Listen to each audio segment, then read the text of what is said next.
Hello, അപ്പൊ നിങ്ങൾക്കൊരു വേറിട്ടൊരു പ്രതിഷേധം കാണിച്ചു തരാം. ഞാൻ ഒരു വീഡിയോ കാണിച്ചു തരാം. ഒരാള് റോട്ടില് ഇങ്ങനെ കുളിക്കണേ, എന്താ സംഭവം ചോദിച്ചോ ആരാന്ന്. പക്ഷെ നീ എന്താ ഈ ചെളിവെള്ളത്തോണ്ട് കുളിക്കുന്നത്? ഞാൻ ഈ റോഡിന്റെ അവസ്ഥകള് വളരെ ദുരിതത്തിലാണ്. കാരണം കാലങ്ങളായിട്ട് ജനങ്ങൾ അനുഭവിക്കുന്ന ഒരു ബുദ്ധിമുട്ടാണ്. ഇതിൽ നിരവധി സ്കൂൾക്ക് പോകേണ്ട വിദ്യാർത്ഥികൾ, മദ്രസയിലേക്ക് പോകേണ്ട വിദ്യാർത്ഥികൾ, ഈ പരിസര നിവാസികളൊക്കെ ഇത് ചാടി കടന്നിട്ടാണ് പോകേണ്ടത്. ഇത് മാത്രല്ല, മൂച്ചിത്തറയില് അവിടെയും വളരെ ബുദ്ധിമുട്ടി പ്രയാസപ്പെട്ടിട്ടാണ് ആളുകൾ വഴി നടക്കേണ്ടത്. അപ്പൊ ഇതിനൊരു ശാശ്വതമായിട്ടുള്ള ഒരു പരിഹാരം ഇതുവരേക്കും ഉണ്ടായിട്ടില്ല.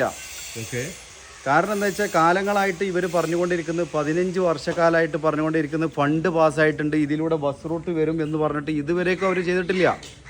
ഇത് പ്രതിഷേധിക്കേണ്ടതുണ്ട്. ഇത് ജനങ്ങളുടെ മൊത്തമായിട്ടുള്ള ഒരു പ്രതിഷേധമാണ്. അപ്പൊ അതുകൊണ്ടാണ് നീ ഇങ്ങനെ ഈ ചെളിവെള്ളത്തിൽ കുളിച്ചിട്ട് പ്രതിഷേധിക്കുന്നത്. യുവാക്കള് ഇവരെല്ലാവരും നോക്കണം, ഇവരൊക്കെ പ്രതികരിക്കുമല്ലോ, ഇവരോടൊക്കെ ചോദിച്ചു നോക്കണം ഈ റോഡിന്റെ അവസ്ഥ എന്താണ് എന്നുള്ളത്.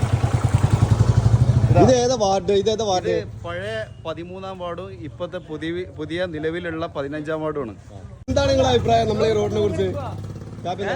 എന്താ നമ്മ റോഡിന്റെ അവസ്ഥ ഇതാണ്. നമ്മൾ കണ്ടില്ല, നിങ്ങൾ ലൈവായിട്ട് നിങ്ങൾ കണ്ടതല്ലോ, നമ്മൾ പറയേണ്ട ആവശ്യമില്ല, നിങ്ങൾ കണ്ടതല്ലേ. അതുപോലെ ഓരോരുത്തർക്കും പ്രതിഷേധം വളരെ മോശമാണ്. ഇപ്പൊ 2 ക്ലബ്ബും പൂട്ടി കൊടുക്കണം, നമ്മളെ ഹോട്ടലും പൂട്ടി കൊടുക്കണം. ഇപ്പൊ ഇന്ന് ഇവിടെ വണ്ടി പോയിട്ട് വെള്ളം തെറിച്ചിട്ട്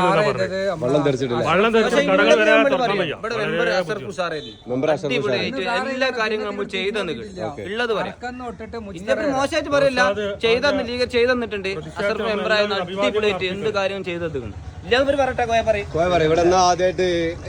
പറയട്ടെ. അവസാനമായിട്ട് അഷറഫ് മെമ്പറായിരിക്കുമ്പോഴാണ് അവസാനമായിട്ട് ടാർ ചെയ്ത്. പിന്നെ ഒരു പേച്ചർക്കിന്റെ പണിക്കും കൂടി ഇങ്ങോട്ട് വന്നിട്ടില്ല. ഇല്ല, വളരെ മോശമാണ്. അപ്പൊ ഈ റോഡിന്റെ പ്രതിഷേധമാണ് നൗഷാദ് പാടഞ്ചേരി ഇവിടെ കാണിക്കുന്നത്. ഈ ചെളിവെള്ളം എന്താ പറയുന്നത്, ദേഹത്തൂടെ ഒക്കെ ഒഴിച്ചിട്ടാണോ ഈ റോഡിന് വേണ്ടി പ്രതിഷേധിക്കുന്നത്? ഇവിടെ മാത്രല്ലേ നൗഷാദെ? ഇവിടെ മാത്രല്ല, മൂച്ചിത്തറ ഒരു എന്താ പറയാ ബൗണ്ടറി ലൈൻ പ്രശ്നങ്ങൾ നടക്കുന്നുണ്ട്. ഇല്ല, കാരണം എന്താ വെച്ചാല് മൂച്ചിത്തറ ആ മതിലിന്റെ അതിർത്തിയാണ്. മൂച്ചിത്തറിന്റെ തെന്നല പഞ്ചായത്തിന്റെ അതിർത്തി. അവര് ഉത്തരവാദിത്തപ്പെട്ട ആൾക്കാർ തന്നെ ആ റോഡിന്റെ വിഷയത്തിൽ ഇവിടുത്തെ വാർഡ് മെമ്പറിനോട് വരെ സമീപിച്ചപ്പോൾ പറഞ്ഞത് അത് തെന്നല പഞ്ചായത്തല്ല, ഒയ്യൂർ പഞ്ചായത്താണ് എന്നുള്ളതാണ്. അതിർത്തി പോലും വേണ്ടമായിട്ടുള്ള രീതിയിൽ അവർക്ക് അറിയില്ല എന്നുള്ളതാണ്. അവർ ഒഴിഞ്ഞു മാറാൻ ശ്രമിച്ചു എന്നുള്ളതല്ലാതെ ഇതുവരേക്കും ഇതിനൊരു ശാശ്വത പരിഹാരം ഇതുവരേക്കും കണ്ടിട്ടില്ല.